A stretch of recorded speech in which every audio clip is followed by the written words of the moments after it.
in an effort to expand its already wide net and scoop up even more buyers, Tesla has released standard versions of both the Model Y and Model 3. We'll start with the breadwinner. Now you will notice the changes on this car from 20 feet out before you even step inside. The light bars that will go between the headlights and the taillights are now both gone, and that does admittedly give it a bit more of a soap-like front profile, but I really dig the rear. 18-inch wheels are now standard, 19s being optional, and those smaller diameters should pay off in ride quality versus the premium. Most of the cut content on the Model Y Standard comes from inside. Ambient lighting is gone everywhere but the footwell. The seats are now half vegan leather, half textile. The center console gets a pretty slick redesign with a lot of inspiration drawn from the Cybertruck, especially here in the big open well in the middle. Speaker count is down from 15 to 7, and sadly the back seat loses its 8-inch touchscreen, which means you have to adjust the climate by hand, like a plebeian. Ugh. The steering wheel gets real deal manual adjustability, no more touchscreen crap, and more importantly, a turn signal lever. That favorite part. And then there's the glass roof.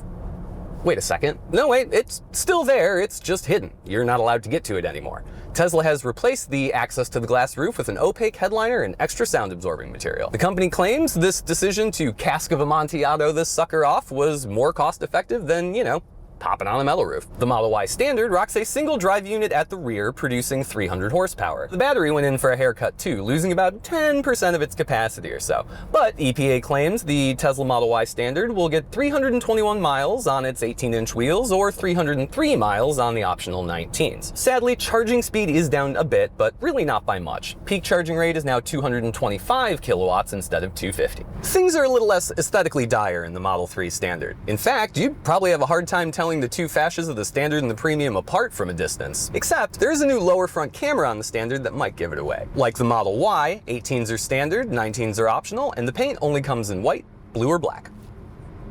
Now, the missing content in the Model 3 Standard is just about the same as the Model Y. Ambient lighting is gone from everywhere but the footwell, the speaker count is down, the touchscreen in the back is missing and replaced with manual vent control. You get a manually adjustable steering wheel here with an honest-to-God turn signal stock, and you do get a bit of a tweak to the center console, but not as full-on as in the Model Y. Like the Model Y, the Model 3 Standard rocks a single rear-mounted drive unit. But instead of making 300 horsepower, Tesla says this makes 286. But Tesla also previously told us that the long-range models, now called Premium, also make 286, despite being heavier and quicker. So one of those figures is incorrect. But anyway, now the battery, once again, smaller capacity, but what I find interesting is that the EPA ranges are exactly the same for the Model 3 and the Model Y. As of this talkie bit, the Model 3 Standard will set you back $38,630, which is $5,500 cheaper than a Model 3 Premium rear drive.